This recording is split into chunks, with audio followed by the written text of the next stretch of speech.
Train खाली है, आप उस बच्ची के पास कोई कर क्या कर रहे थे इधर? आओ ना सीधा, आप बताओ क्या कर रहे थे उस बच्ची के साथ? क्या कर रहे थे आप? क्या आपके घर परिवार में कोई छोटी बच्ची है जिसे आप अमूमन तौर पर ट्रेवल के दौरान पब्लिक ट्रांसपोर्ट या फिर घर के आसपास साथ में लेकर जाते होंगे? जब कोई शख्स उसके पास से गुजरता है या फिर पास में बैठता है तो आपके जहन में क्या ख्याल आता होगा? भला इतनी छोटी बच्ची को किससे खतरा हो सकता है, खास तौर पर तब जब उसके माँ बाप उसके साथ में हों। लेकिन ये वीडियो देखने के बाद में, इस घटना को जानने के बाद में हो सकता है कि आपकी ये सोच बदल जाए। इस वीडियो को दिखाने का मकसद हमें आपको डराना नहीं है, बल्कि सतर्क करना है।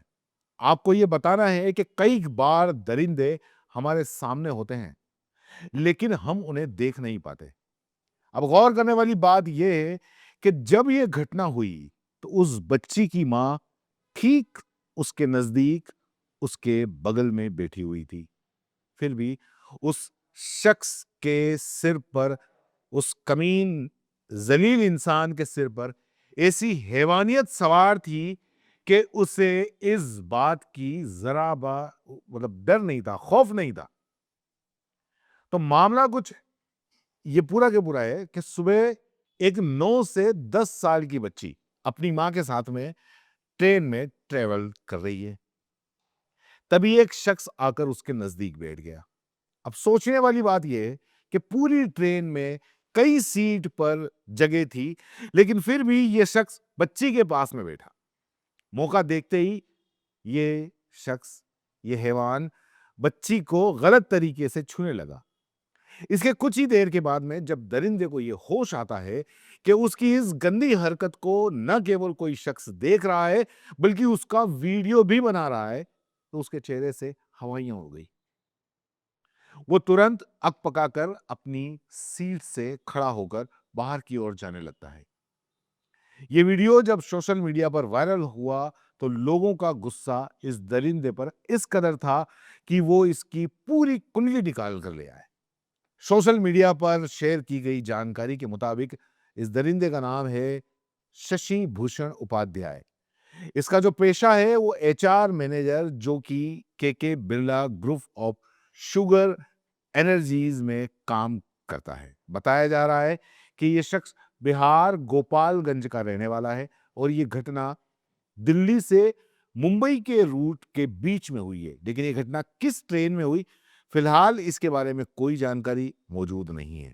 इस मामले में बात करते हुए गोपालगंज के जो एसपी हैं, अवधेश दीक्षित, उनका जो मीडिया के अंदर बयान आया, उसमें आया कि ये मामला संज्ञान में आने के बाद में साइबर टीम को जांच का निर्देश दिया गया है और पुलिस ने आरोपी की पहचान कर ली है और उसकी गिरफ्तारी के लिए प्रयास किया जा रहा है। बहरहाल इस पूरे मामले में पुलिस तो अपना काम कर ही रही है, लेकिन अगर आप इस शख्स को किसी तरीके से जानते हैं, आपके जानने वाले इस शख्स को जानते हैं, तो इस शख्स की जानकारी पुलिस को जरूर दीजिए। ऐसे लोगों को एक्सपोज कीजिए, हर जगह एक्सपोज कीजिए। अगर आप इनके परिवार वालों को जानते हैं, तो इस शख्स की इस ओछी हरकत के बारे में उन्हें बताइए। इस शख्स पर लानतें भेजिए। इस मामले को कोई यूं न जाने दे सकता है। इस मामले की ऐसी ट्रीट करें कि अगर बच्ची की जगह आपके घर की बच्ची होती, तो आप क्या करते? इस तरीके से ट्रीट करें। मतलब बहुत हैरानी होती है ऐसी घटनाओं पर ये सोचकर कि ऐसे शख्स मतलब ऐसी हरकतें करते हैं। आप सोचिए कि ये जब किसी खचाखच भरी ट्रेन में, बस में अगर जाते होंगे, तो ये किन हरकतों को अंजाम दे सकते हैं। दरअसल ये मानसिक बीमार लोग हैं ये, और इन्हें, मुझे लगता है कि ऐसे लोगों को, समाज को अलग कर देना चाहिए ऐसे लोगों को। क्योंकि जब कोई लड़की उनके सामने सुनसान सड़क पर अगर चलती होगी, तो ये वाकया उन लड़कों के लिए भी है एक मौका है गौर फरमाने का, जो बहुत मतलब मजे के नाम पर लड़कियों को कुछ बोलकर या किसी तरीके से छू कर निकल जाते हैं ना, उनके लिए भी है। आपके लिए ये हो सकता है, कई लोगों के लिए ये मुद्दा 1-2 दिन का हो। भले ही ये मतलब खत्म हो जाए 1-2 दिन में। लेकिन उस लड़की के बारे में जानिए कि उसके दिमाग पर मतलब क्या उसकी मानसिक स्थिति रही होगी। उसके ज़हन में ताउम्र के लिए ये बात घर कर जाएगी। और सबसे ज़रूरी बात, इन तमाम तरह की खबरों को जानने के बाद सतर्कता बहुत ज़रूरी है। और एक बात और, जब ऐसा देखें, ऐसा हो, तो सबसे पहले तो उसको रोकें। ऐसे लोगों को एक्सपोज़ करें और साथ अपनी बेटी पर पाबंदी न लगाएँ, उसकी आज़ादी न छीनें। उसे सिखाएँ कि ऐसे मौके पर क्या करना सही है। अगर आपके घर में कोई छोटी बच्ची या फिर बच्चा भी है, तो उसे गुड टच, बैड टच के बारे में बताएँ।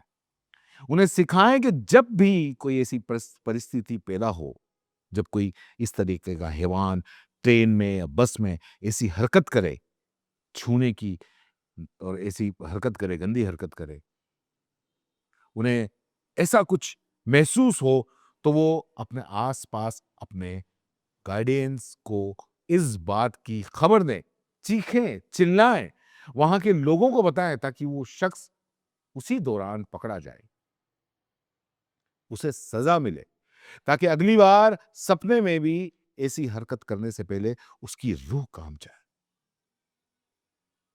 इस पूरे मामले में जानने के बाद आपको क्या लगता है कि पुलिस को इस शख्स पर क्या कार्रवाई करनी चाहिए? क्या इस शख्स की सज़ा होनी चाहिए? क्या इस पर एक्शन लिया जाना चाहिए? आप नीचे कमेंट बॉक्स में ज़रूर बताएँ और इस खबर को ज़्यादा से ज़्यादा लोगों तक पहुँचाएँ, कमेंट करें, लाइक करें और सिर्फ़ कमेंट और लाइक तक सीमित ना रहें। इस वीडियो को अपने परिवार वाले, अपने दोस्तों, अपने तमाम लोगों को भेजें ताकि ऐसे शख्स जहाँ कहीं भी ऐसी हरकत करें, लोग उनको वहीं पकड़ लें।